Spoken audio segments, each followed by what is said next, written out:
सातवां प्रवचन, ध्यान केंद्र के बहुआयाम।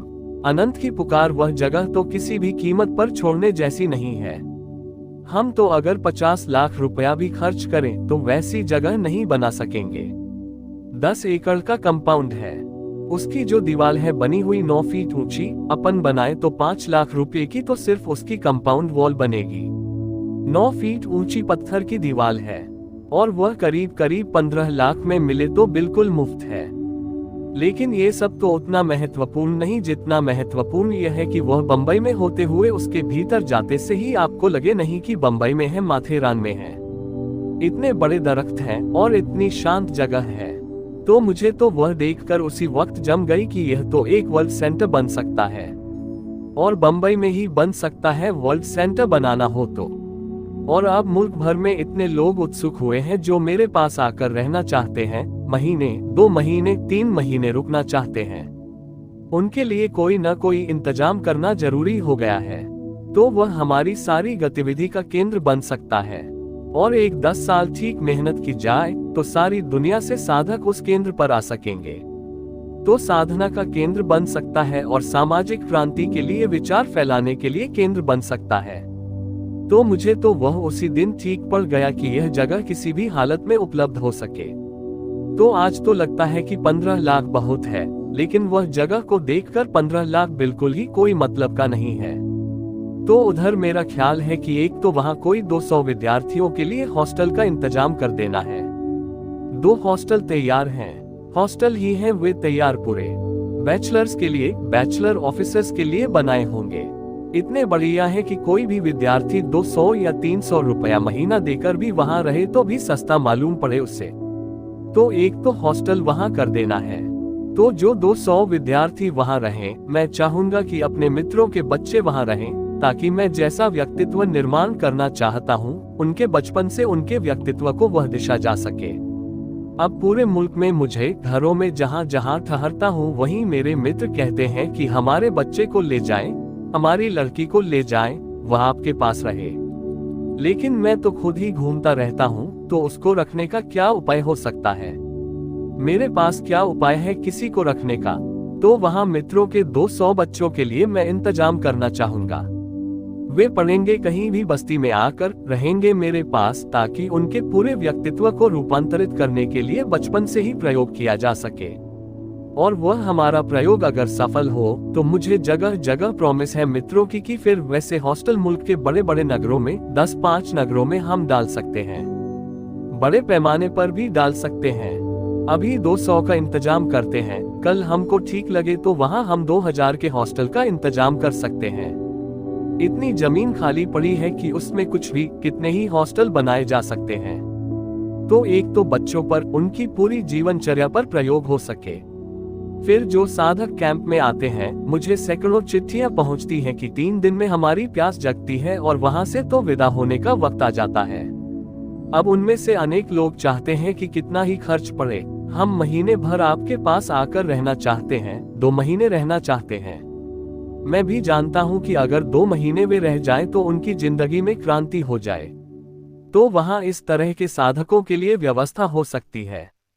वहां सारा पब्लिकेशन का इंतजाम पूरा हो सकता है। और मेरी दृष्टि हर चीज पर है, यानी मेरी दृष्टि तो जीवन के छोटे छोटे मसलों पर है। अब जैसे ये किताब छपती है, इसको मैं कोई छपाई नहीं मानता। वो तो हमारा वहां प्रेस हो, हमारी व्यवस्था हो, तो प्रिंटिंग भी एक आर्ट है। अभी कोई जापानी किताब देखे ध्यान की, तो किताब देखकर ध्यान की हालत हो जाए, यानी किताब पढ़ेंगे जब। दूसरी बात है, किताब को उल्टाएं तो आपको ऐसा लगे कि मन शांत हो गया। उतनी कलात्मक, उतनी व्यवस्थित, उतने ढंग से किताबें होनी चाहिए, वे हाथ में पहुंचे तो आदमी को स्पर्श कर ले। फिर मेरी इस दिशा में कई दृष्टियां हैं जो वहां मैं प्रयोग करना चाहता हूं। जैसे मेरी दृष्टि है कि संगीत आत्मिक जीवन में प्रवेश के लिए बहुत कीमत का और उपयोगी हो सकता है। लेकिन सारी दुनिया में अभी संगीत का उपयोग सिर्फ वासना को उत्तेजित करने के लिए किया जा रहा है। जिस भांति संगीत वासना का उत्तेजक हो सकता है, उसी भांति संगीत वासना को शांत करने वाला हो सकता है। तो वहां उस केंद्र पर मेरी दृष्टि है कि कुछ संगीतज्ञ आकर रुकते रहें और हम उस संगीत की दिशा में थोड़े प्रयोग कर सके जो कि चित्त को शांति की तरफ ले जाता है। वैसे ही पेंटर वहां रुक सके, पेंटिंग ऐसी बना सके जो मनुष्य को आत्मिक जीवन की तरफ ले जाती है। कवि वहां रुक सके और उस तरह की काव्य की दिशा में मैं उनसे बात कर सकूं कि कविता उनके जीवन को धर्म की ओर ले जाने वाली बन जाए। तो जीवन के सब पहलुओं को हम छू सके वहां से, उसके लिए एक सेंटर की जरूरत है। और उस तरह के लोग सारे मुल्क में हैं जो आकर मेरे पास रहें तो उनसे बहुत काम लिया जा सकता है। अब ना मालूम कितने चित्रकार मुझ में उत्सुक हैं, कवि उत्सुक हैं, संगीतज्ञ उत्सुक हैं, वे चाहते हैं कि मेरे पास रहें। लेकिन उसका कोई उपाय हमें इंतजाम करना पड़े। तो आज हमें लगेगा कि यह 15 लाख रुपया इंतजाम करने में थोड़ी तकलीफ मालूम हो सकती है, लेकिन एक दफे वह केंद्र बना और सारे मुल्क से और धीरे धीरे दुनिया से लोग आने शुरू हो गए। अभी हरिकृष्ण दास जी थे अमृतसर, 30 जर्मन वहां आए हुए थे, वह भारत यात्रा के लिए। तो वे मुझसे मिलने आए। वे इतने आतुर होकर गए हैं कि जिसका कोई हिसाब नहीं। 2 घंटे उन्होंने बात की और उन्होंने जो पूछा वह इतना ऑथेंटिक और जेन्युइन था। और मजा यह है कि जो सन्यासी उनको लेकर आए थे वे सन्यासी जर्मनी में हैं कुछ वर्षों से। जर्मनी में उनके 60,000 शिष्य हैं। जर्मन गवर्नमेंट ने उनको ब्लैक फॉरेस्ट में कोई बहुत बड़ी जमीन दी है आश्रम बनाने के लिए। आश्रम बनाया हुआ है और वे 30 जिनको लेकर आए थे, मैं उनसे पूछा कि सिखाया क्या है, उन्होंने कर क्या रहे हैं। तो हरे राम जय जय राम ये सिखाया हुआ है। तो वे बेचारे जर्मन जो हैं वे कहीं भी नाटक करने को खड़े हो जाते हैं, हरे राम जय जय राम वह करके बता देते हैं। ये सिखाया है, इससे बड़ी शांति मिलती है। तो जब मैंने उनसे बात की कि यह तो कुछ भी नहीं है, ये तो कोई, पर वे इतने ही उत्सुकता से यह सीख लिया है, इसलिए कोई बड़ी बात सीख ली। वे बेचारे हिंदुस्तान घूमने आए तो उनके गुरु तो परेशान हो गए। वे मुझसे मिलने जबलपुर आने को उत्सुक थे। जबलपुर वे लोग आए तो मैं उनको तारीख 6 दिया था। वे 5 को पहुंच गए उनके गुरु लेकर, और 5 की ही शाम उनको लेकर वहां से विदा भी हो गए। तो वे वहां खबर छोड़कर आए कि हम तो रुकना चाहते हैं, लेकिन स्वामी जी आपसे नहीं मिलने देना चाहते हैं, इसलिए हमको मजबूरी से वे यहाँ से ले जा रहे हैं। वे हमको नहीं रुकने देते। तो बंबई मुझे मित्र पूना चाहते हैं। पूना स्वास्थ्य के लिहाज से अच्छा है और भी लिहाज से अच्छा है, लेकिन मैं सोचता हूँ कि काम के लिहाज से बंबई ही अच्छा होगा। सारे मुल्क से लोग रोज आ रहे हैं जो मुझसे मिल सकेंगे। मुल्क के बाहर से लोग आ रहे हैं जो मुझसे मिल सकेंगे, और शीघ्रता से हम पूरी दुनिया तक कुछ खबर पहुंचा सकें तो उसके लिए एक व्यवस्थित केंद्र बन सकेगा। तो वे अगर उठा लेते हैं थोड़ी हिम्मत से, तो आज थोड़ी हिम्मत लगेगी, कल ऐसा लगेगा कि हमसे चूक हो जाती अगर वह छूट जाता तो। और मजे की बात यह है कि हम अगर बनाने जाएं आज तो करीब करीब असंभव है।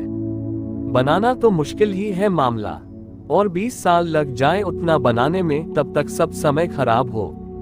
वह इतना तैयार है कि मुझे देखकर ऐसा लगा कि जैसे वह ठीक हमारे लिए ही सारी व्यवस्था है। 10,000 लोग बैठ सके ऐसा कंपाउंड, 3-3, 4-4 मीटिंग इकट्ठी हो सके, अलग अलग और डिस्टर्ब न करें एक दूसरे को, इतनी व्यवस्था। और इतने बड़े दरख्त की उनके नीचे छाया में 200-400 लोग बैठकर बात कर सके तो आसानी से बात हो सके। तो मुझे तो बिल्कुल ही ठीक पड़ गया है कि उसको किसी भी हालत में उसको उठा लेना चाहिए। एक महिला वहां उत्सुक थी, उन्हीं के लिए देखने गया था। वे तैयार थी उसको लेने के लिए, लेकिन उनकी प्रवृत्ति कुछ उसको व्यक्तिगत नाम के साथ जोड़ने की है। तो मैं चाहता हूं कि वह ठीक नहीं है। वह फिर वही सिलसिला शुरू होता है। तो वह ठीक नहीं है, तो उसको हम संस्था के लिए ही ले सके तो अच्छा है। व्यक्तिगत रूप से तो कोई भी उसको ले सकता है, वह तो कोई ऐसे ही व्यावसायिक दृष्टि से ले ले तो फायदे का है। 15 लाख में वैसे ही कोई ले ले तो उससे 50 लाख रुपया बना ले, वह उसमें तो कोई कठिनाई है नहीं। तो इसलिए मैंने सोचा कि मित्र आ जाए तो उसके लिए थोड़ा सोच ले और थोड़ी हिम्मत जुटा ले, तो वह कोई कठिन बात नहीं है। पीछे सोचना पड़े कि कुछ वैसा भी हो सके। ये काम इतना बड़ा है कि अगर कुछ लोग परमानेंट, हाँ उसमें ऐसा है मामला, हाँ ये हो सकता है, लेकिन उसमें मामला यही है कि वहाँ अगर ज्यादा लोग परमानेंट रहने वाले आ जाएं, तो उनकी उत्सुकता ध्यान में होगी, उनकी उत्सुकता और दूसरे काम में होगी, या वे सिर्फ रहेंगे तो पीछे कठिनाई हो सकती है। आपके लिए कठिनाई का सवाल नहीं है, मतलब सिर्फ रहने के ख्याल से वहां एक वर्ग आ जाए जिसको रहने भर का काम है, रहने से प्रयोजन हो गया तो वह हमारे कैंपस। ध्वनि मुद्रण स्पष्ट नहीं। हाँ, वो जरा मुश्किल मामला हो जाएगा, तो वह हमारे लिए डिस्टर्बिंग फैक्टर हो जाएगा कि वह सिर्फ रहने के ख्याल से वहां रहने लगे। वह तो बहुत ही आएंगे फिर। हाँ, वह तो इतनी अच्छी जगह है कि वह तो अपने पास भीड़ भाड़ हो जाएगी। लेकिन हाँ, जो लोग ध्यान के लिए रहना चाहें उनके लिए तो अपन इंतजाम करेंगे। वह ऐसा है कि महीना भर आकर आदमी रह जाए, हमारे जैसे लोग 6 महीना आकर रह जाएं। तो वे अगर उठा लेते हैं थोड़ी हिम्मत से, तो आज थोड़ी हिम्मत लगेगी, कल ऐसा लगेगा कि हमसे चूक हो जाती अगर वह छूट जाता तो। और मजे की बात यह है कि हम अगर बनाने जाएं आज, तो करीब करीब असंभव है। बनाना तो मुश्किल ही है मामला, और 20 साल लग जाए उतना बनाने में, तब तक सब समय खराब हो। वह इतना तैयार है कि मुझे देखकर ऐसा लगा कि जैसे वह ठीक हमारे लिए ही सारी व्यवस्था है। 10,000 लोग बैठ सके ऐसा कंपाउंड, 3-3, 4-4 मीटिंग इकट्ठी हो सके, अलग अलग और डिस्टर्ब न करें एक दूसरे को, इतनी व्यवस्था। और इतने बड़े दरख्त की उनके नीचे छाया में 200-400 लोग बैठकर बात कर सके, तो आसानी से बात हो सके। तो मुझे तो बिल्कुल ही ठीक पड़ गया है कि उसको किसी भी हालत में उसको उठा लेना चाहिए। एक महिला वहां उत्सुक थी, उन्हीं के लिए देखने गया था, वे तैयार थी उसको लेने के लिए। लेकिन उनकी प्रवृत्ति कुछ उसको व्यक्तिगत नाम के साथ जोड़ने की है। तो मैं चाहता हूं कि वह ठीक नहीं है। वह फिर वही सिलसिला शुरू होता है, तो वह ठीक नहीं है, तो उसको हम संस्था के लिए ही ले सके तो अच्छा है। व्यक्तिगत रूप से तो कोई भी उसको ले सकता है, वह तो कोई ऐसे ही व्यावसायिक दृष्टि से ले ले तो फायदे का है। 15 लाख में वैसे ही कोई ले ले तो उससे 50 लाख रुपया बना ले, वह उसमें तो कोई कठिनाई है नहीं। तो इसलिए मैंने सोचा कि मित्र आ जाए तो उसके लिए थोड़ा सोच ले और थोड़ी हिम्मत जुटा ले, तो वह कोई कठिन बात नहीं है। पीछे सोचना पड़े कि कुछ वैसा भी हो सके। ये काम इतना बड़ा है कि अगर कुछ लोग परमानेंट, हाँ उसमें ऐसा है मामला, हाँ ये हो सकता है, लेकिन उसमें मामला यही है कि वहां अगर ज्यादा लोग परमानेंट रहने वाले आ जाएं, तो उनकी उत्सुकता ध्यान में होगी, उनकी उत्सुकता और दूसरे काम में होगी, या वे सिर्फ रहेंगे तो पीछे कठिनाई हो सकती है। आपके लिए कठिनाई का सवाल नहीं है, मतलब सिर्फ रहने के ख्याल से वहां एक वर्ग आ जाए जिसको रहने भर का काम है, रहने से प्रयोजन हो गया तो वह हमारे कैंपस। ध्वनि मुद्रण स्पष्ट नहीं। हाँ, वो जरा मुश्किल मामला हो जाएगा, तो वह हमारे लिए डिस्टर्बिंग फैक्टर हो जाएगा कि वह सिर्फ रहने के ख्याल से वहां रहने लगे। वह तो बहुत ही आएंगे फिर। हाँ, वह तो इतनी अच्छी जगह है कि वह तो अपने पास भीड़ भाड़ हो जाएगी। लेकिन हाँ, जो लोग ध्यान के लिए रहना चाहें उनके लिए तो अपन इंतजाम करेंगे। वह ऐसा है कि महीना भर आकर आदमी रह जाए, हमारे जैसे लोग 6 महीना आकर रह जाएं। बिल्कुल रह सकते हैं, लेकिन परमानेंट वसीयत के लिए अपन ख्याल करेंगे तो झंझट में पड़ जाएंगे, क्योंकि फिर किसको रोकना। वह जो भी खर्च करके बना सकेगा वह रह सकेगा, और फिर वह अपने लिए एक उपद्रव का कारण होगा। 6 महीना नहीं, 6 साल किसी को रहना है तो रहे, उसकी कोई तकलीफ नहीं। लेकिन परमानेंट रेजिडेंट अपने को बनाना नहीं चाहिए वहां, वह नहीं बनाना चाहिए। वह चंदू भाई पीछे दिक्कत का हो जाएगा, क्योंकि कोई भी इस तरह के लोग आकर बस गए जिनको प्रयोजन दूसरी बात से नहीं है, तो वे अपने लिए कष्ट का कारण होंगे। और वहां मैं बहुत ही डिसिप्लिन लाइफ बनवाना चाहता हूं, वहां जरा सी भी गड़बड़ नहीं चलेगी। जैसा शिविर में हो जाता है कि किसी को कुछ भी करना है, कर रहा है, वो वहां कैंपस में नहीं हो सकेगा। वहां तो बिल्कुल ही सख्ती से जो ध्यान के लिए आए हैं उनके लिए ही। ये तो समाज का जीवन सुधारने के लिए ही यह जगह है, ऐसा समझकर ही पैसा देना चाहिए। वह तो आपको बिल्कुल रहना है तो आप रहिए, उसका सवाल ही नहीं है। लेकिन अपन उसको रहने के लिए अलग अगर इंतजाम करवाते हैं तो कठिन हो जाएगा। और वहां तो इतने मकान हैं कि आप बिल्कुल रहिए तो कोई तकलीफ क्या है। वहां तो 200 लोग कभी भी रहे आए पूरे तो कोई अड़चन नहीं है। 6 बंगले हैं, 2 तो हॉस्टल में जाएंगे। हाँ, 2 हॉस्टल में जाएंगे। अगर 2 हॉस्टल में जाएंगे तो 4 बंगले होंगे अपने पास। 4 बंगले में भी कभी भी 50 लोग रह सकते हैं आसानी से, बिल्कुल आसानी से। बहुत बड़े बड़े मकान हैं, बड़े हॉल हैं। वह तो रहना है तो अपन वह पीछे सोच भी सकते हैं, वह पीछे सोच भी सकते हैं। 1 या 2 एकड़ दूसरी बाजू का अलग निकाल दिया जाए और उसको रेसिडेंशियल क्वार्टर। नहीं, वह मैं पसंद नहीं करूंगा। वह अभी से ही गड़बड़ शुरू हो जाएगी। उसको मैं पसंद नहीं करूंगा। उसको हम जैसे ही रेसिडेंशियल और प्रोफेशनल और सब बातें सोचने लगे कि हम इतना पैसा खर्च कर रहे हैं तो रहने का इंतजाम हो जाए, ये हो जाए, वह अभी से गड़बड़ शुरू हो जाएगी। नहीं, इनका उनका कोई ताल्लुक नहीं रहेगा। नहीं, वह ताल्लुक तो हो ही गया ना। ताल्लुक नहीं रखना है तो उनको रहने काहे के लिए देना है। नहीं, समझो 10 एकड़ में से 2 एकड़ काट दिया। आज 2 एकड़ काटिएगा, कल 2 एकड़ और काटिएगा। वह सब नहीं, उसमें से 1 इंच नहीं काटने का सवाल है। वह तो जिसको रहना है वह वहां आकर रहेगा इन मकानों में, या संस्था और मकान बनाएगी। जिनको रहना है रहेगा। व्यक्तिगत वसीयत के लिए मकान वहां नहीं बनाने देना है। व्यक्तिगत पॉलिसी नहीं होगी। नहीं, व्यक्तिगत मालकियत का सवाल नहीं है। वह तो गड़बड़ हो जाएगी। ध्वनि मुद्रण स्पष्ट नहीं। इंतजाम रहने का हो सकता है कितनी ही देर। वह तो 10 एकड़ अभी बड़ी दिख रही है आपको। वह तो मैं वहां साल भर रह गया तो 10 एकड़ आपको छोटी दिखने लगेगी। इतने लोग वहां आने लगेंगे, उसमें तो कोई कठिनाई नहीं है। वह तो बहुत छोटी हो जाएगी। 6 मकान बहुत कम पड़ जाएंगे आपको। वह तो कोई कठिनाई की बात नहीं है। आप लोग उसमें कोई व्यक्तिगत मालकियत की व्यवस्था मत करिए। आपको मित्रों को भी हिम्मत बंधती है कि ठीक है हम 5 और कर लेंगे जब 5 हो सके। जब 25 मित्रों में 5 हो सकते हैं तो और 100 मित्रों को खोजेंगे। इसमें क्या तकलीफ की बात है। ध्वनि मुद्रण स्पष्ट नहीं। हाँ, इसमें कोई ऐसी तकलीफ की बात नहीं है। कोई तकलीफ की बात नहीं है। इनिशियल हमको ऐसा लगे कि हो सकता है तो फिर उसमें कठिनाई नहीं है। बहुत कठिनाई नहीं है। ध्वनि मुद्रण स्पष्ट नहीं। वो तो जरा सब तय हो जाए, सब मित्रों को ले जाकर दिखा भी दें तो उनको ख्याल में आ जाए कि वह चीज बहुत अद्भुत है। अद्भुत ही है, साधारण नहीं है। बहुत अद्भुत है, बहुत अद्भुत है। यह कोई बहुत विचार करने की और सौदा करने की बात नहीं है। इसमें तो जितना मुनासिब हो लगा दो।